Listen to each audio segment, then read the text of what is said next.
So I've had an idea that I've wanted to talk about for a while, and it's interesting. When I was trying to prototype how to get faster about productivity, which I'm going to, around when I've made 100 videos, I'll make a video on that. I started by prototyping writing blog posts, and then some of my earliest videos with the new production method were based on those, and now it's the other way where I find this easier because I don't have to cover everything compared to what I would cover. I don't have to cover everything in the blog post either, but I'm covering even less too, and the actual thinking and talking about it takes me generally under 10 minutes, and pretty much always under 20. And then the editing adds on like an hour, but that's still often quicker than writing a blog post, because I'm getting into less detail and I'm just explaining the idea. And so this idea that I wanted to talk about, I call vision and values companies. And it's basically companies that the founders start with. They are trying to cooperate with their stakeholders, with their employees and customers, instead of trying to exploit them. And they have long-term thinking. And what I've noticed is that these companies outlive the founders generally, but they tend to, the culture they've built, or the company, one of the two will die when either they are acquired by a larger company which grew more quickly and then bought them up. So that's what happened to Whole Foods. Or when private equity gets involved and changes, like forces changes, which is what happened to Southwest Airlines.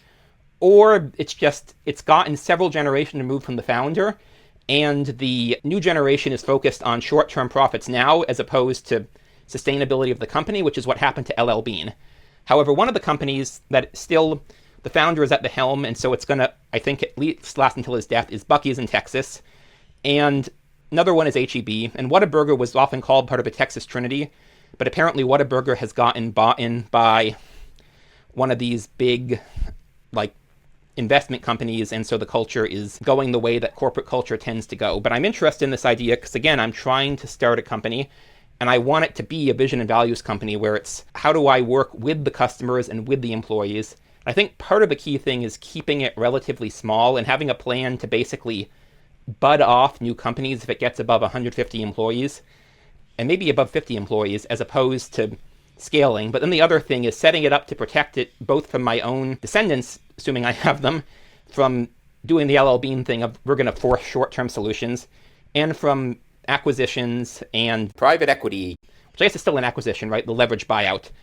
And so I'm working backwards in terms of how I'm doing it, is I'm figuring out the kind of company I want to build, and then what would work to build it that way, but also how do I build it to hopefully, and eventually it'll go out of business, or the descendants who own it will find a way to get around whatever provisions I made. My hope is that I might last longer than LL Bean, right?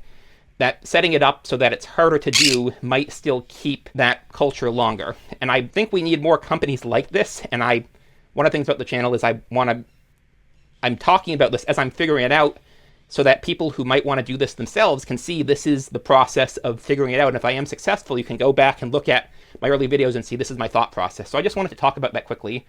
No specific book, but it's related to the channel. Thanks for watching. I'm Magpie. This is Leela, and I'll see y'all in the next one.